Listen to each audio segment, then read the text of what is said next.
the introduction, for inviting me for this presentation.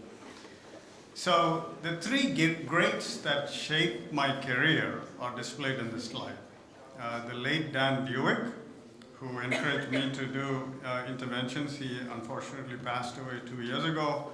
I had the unique opportunity of meeting with him a few months before he passed away. And we had a long discussion about our careers and all the important people who he had mentored and who he had worked with. And this brings me to Dr. Valkavi, who was introduced during one of the Mayo courses, and this is in the Plummer building. There's nothing wrong with either of the greats here. They're just using the wheelchair for a chair. There was no chairs outside. And this was taken with a flip phone in the 2020s, so the image quality is pretty appalling. That brings me to my lifelong mentor, Dr. Garrett, from my fellowship days. I'm so delighted to, every time I meet him, my heart warms. Honestly, these three people shaped my career over the years. So the objective for this talk is threefold. I'll briefly review the anatomy. I'll go through the technique of percutaneous ethanol injections with select data, and then we'll discuss about the combination, either together or in sequence, about these two procedures. That was already discussed in the morning session. The anatomy of the neck is illustrated by my daughter here. She's an artist who enjoys drawing. I agree with everything that was mentioned, but I didn't see the anterior jugular venous branches being mentioned. And it's an important finding because they are often collapsed when you do ultrasound studies with the transducer putting pressure, and you don't see them because it's collapsed. But when you enter these jugular veins, venous comitantors with a large bore needle, they'll cause persistent nuisance bleeding throughout the entire procedure. And sometimes you'll have to stop, put ice on it. So it makes sense to demarcate the anterior jugular vein better before needle entry and plan accordingly. I personally find the anterior jugular vein complication is underreported in the literature, and it's more nuisance than you want at the start of a procedure. The right branch is often much thicker than the left branch, so when you're particularly ablating the right branches, you need to pay attention. Right thyroid nodule, you need to pay attention to it. Another important thing, these veins are often quite large in patients who are on dialysis and who have heart failure. That's been my observation over the years. So these are the sites of critical importance. Anteriorly, the jugular vein is depicted here, and the sympathetic trunk, and medially we know the Reggio triangle. It is also important to anticipate distortion of these structures by pathology. Here is a lymph node with the 10th cranial nerve coursing anteriorly, and here the large thyroid mass has pulled the sympathetic ganglia more medially. Moving on to the interventions, broadly depicted into two categories: chemical means versus physical means. The chemical ablation works very well for the cyst, and the solid nodules respond better to physical means. And we all heard how wonderfully it works in the earlier lectures. For the rest of the talk, I'll be limiting myself to thyroglossal duct cyst, simple thyroid cyst, and cystic thyroid nodules. The rest of the cysts are relatively rare, and if anyone has questions, we can discuss offline. I like to classify cysts as true cysts versus pseudocysts. True cysts have an epithelial lining. They are often filled with colloid. They are often small. Large, simple colloid cysts are relatively rare. Whereas the pseudocysts that occur due to acute degeneration of a solid nodule is much more common. They often have septations, they have mural masses, and they often have a risk of malignancy of about 10%, And they can be quite difficult to treat, even with radiofrequency ablation, particularly those with arterialized blood vessels on the walls. We'll talk about that as we go along. The imaging patterns of cystic thyroid nodules are quite variable. And here is a simple cyst with a thin wall with posterior accentuation, which everyone agrees that it is a cyst.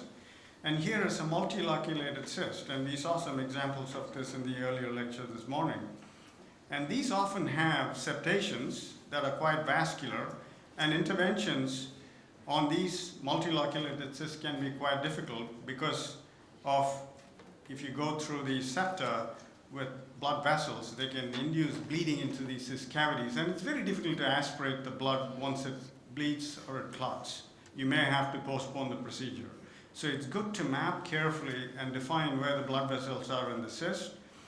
And we'll talk about this later on during the combination therapies. The eccentric mural mass is depicted in these two images, where there is predominantly cystic portion with a solid mass either posteriorly or stuck to one of the walls. What I find more difficult to treat are these nodules that have thicker walls, often not that much thick, but they almost reform once you aspirate the cyst content. And these, in my opinion, are the most difficult cysts to treat. These are the ones that have arterialized walls, and we are going to see some examples of it. So how effective is ethanol injection? Doctors Velkavi and Dr. Fraseldati elegantly describe this. In technically experienced hands, it is very effective, almost 90% efficacious with simple cyst and 65% effective in mixed cystic nodules. So already they demonstrated in this study that complex cystic nodules have a higher chance of recurrence or less responsive to PEI. On the other end of the spectrum, this study demonstrated where a simple injection of saline was effective in some people without any evidence of recurrence. So why is the difference? It all goes back to the lining of the cyst cavity, true cyst versus pseudocyst. In an epithelial lined cyst, unless you destroy the lining by injecting alcohol, it keeps on recurring. Even with ethanol injection, there is recurrence. The cyst fluid often gives you a clue. This is a degenerating cyst. These are chylous cysts that occur postoperatively due to injury of the thoracic duct, and of course of various colors you might see with other cysts. There are two approaches to performing PEI. One is direct injection, as described in the left side of the panel, and the transisthmic approach. And use of an extension tube often makes life easier to disconnect the syringe and attach alcohol-filled syringes, etc. I use two techniques to reduce recurrent ethanol leakage, because ethanol is an equal opportunity tissue destructant. It doesn't care what it is. It dehydrates tissue. It kills everything in its way if it is mismanaged or misinjected. So one is to use the Z-track technique. You put firm pressure on the skin and the subcutaneous tissue and introduce a Z-track before you enter and perform the ablation. And when you draw back, there is a Z-track that decreases alcohol leakage. Not a big deal with fine needles, particularly 25, 27 gauge needles, but sometimes you have to use large bore needles to aspirate thick content.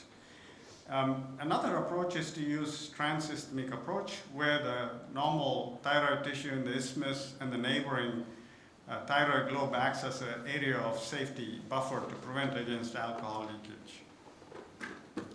And here is a thyroglossal duct cyst undergoing aspiration and subsequent PEI, and you can see all the bubble tea. The bubble tea effect is what I call it. You can withdraw all these particulate matters, and here is the injection sequence. The needle is not moved, it's retained, and then this is the immediate post-ablation echo staining of the cyst, which actually predicts better outcome. The longer you retain alcohol in a cyst, the better it destroys the epithelial lining.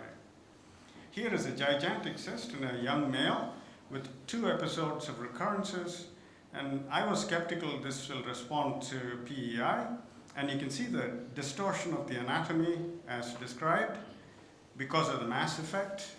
And here is the aspiration sequence. Sometimes the content is so thick it takes 15-20 minutes to aspirate. So it is important to consider local installation, and I've just summarized the 3 main steps. And here is the injection sequence, and here is the before and after. 9 months later, it almost looks like a different thyroid gland, and the patient had a very good outcome. And this is another simple cyst that we saw.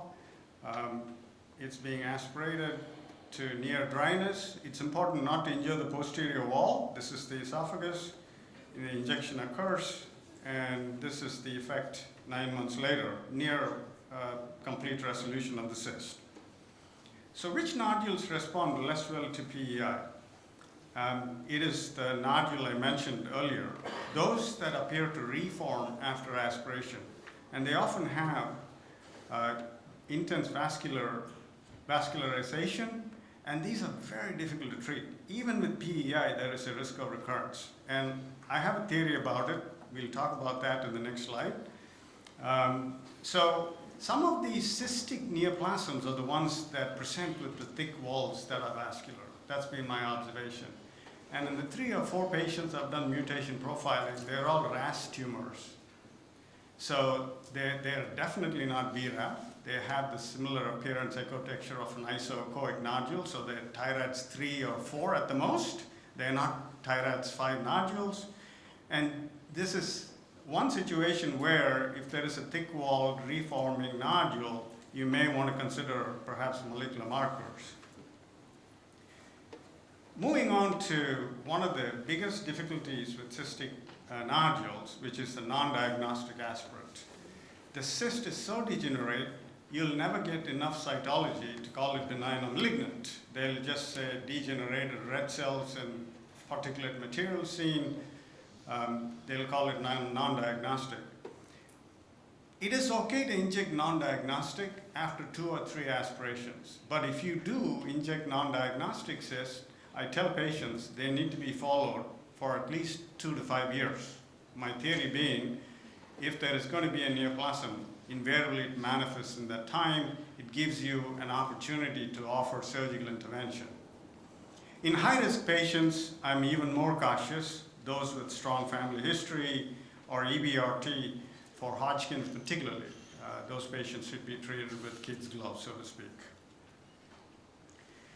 I tried to summarize the 5 common questions I get asked. Which needle size you use? It depends. For solid wall lesions, 25 gauge needle, 27 gauge needle works fine with small volume injections. Is it important to re-aspirate? I generally don't. I don't mix it with lidocaine. That brings us to solid nodules. 15 studies to 20 studies came from Italy about PEI for solid nodules, toxic adenomas.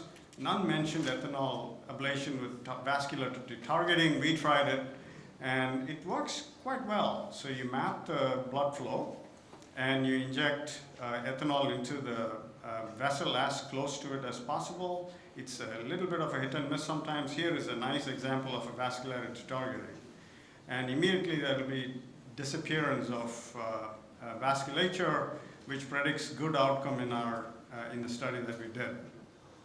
So we all know how RFA works. It's a 3-dimensional pan-nodular coverage. In the combination of the thick wall cyst, you're targeting the cavity also. So you perform PEI either simultaneously, as Dr. Beck does. He retains alcohol for 10 minutes and re-aspirates. I've tried that. It is a little nerve-wracking, as Dr. Greg Randolph asked a very good question, because alcohol has a much lower boiling point. I'm not saying it'll explode, but it's something to consider. I perform PEI first, as it is in this case, and then follow it with RFA of the cyst cavity and the rest of the nodule. And this is something I've been using. If there is a complex cystic nodule, perform cytology obviously, consider molecular markers. If it is benign and non-diagnostic, if you choose to intervene, follow these patients closely. If there is a larger cystic component, start with PEI and treat the solid component 4 to 6 weeks later with RFA. That's worked very well. Patients are more comfortable that way rather than trying to do too many procedures all at once. Obviously, we know what to do with high-risk molecular markers and malignancy nodules. So to summarize, RFA can be combined with PEI for the management of complex cystic nodules. If the cyst cavity is greater than 30%, perform PEI first and then follow with RFA. If the cyst cavity is less than 30%, I just ablate with radiofrequency rather than do anything to the cyst cavity. Sometimes the cyst cavity just reabsorbs itself. If I see blood vessels on the wall, I do target the blood vessels on the wall. So I have an interesting image here. Can anyone tell me what's wrong?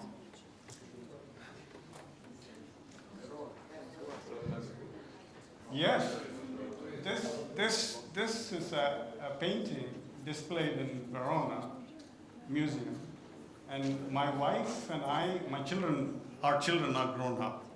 We've been married 35, 36 years. I hope I didn't get it wrong. And now we go to museums, and she said, "Did you see the god with the nodule?" I said, "Which god with the nodule?" She's a nephrologist, by the way. So I hurriedly ran and took a picture, and this guy is looking at the goiter, I thought. It's a very interesting image for... So if anyone hasn't seen this, it is on display in Verona, and the goiter is beautifully described in this painting. Thank you.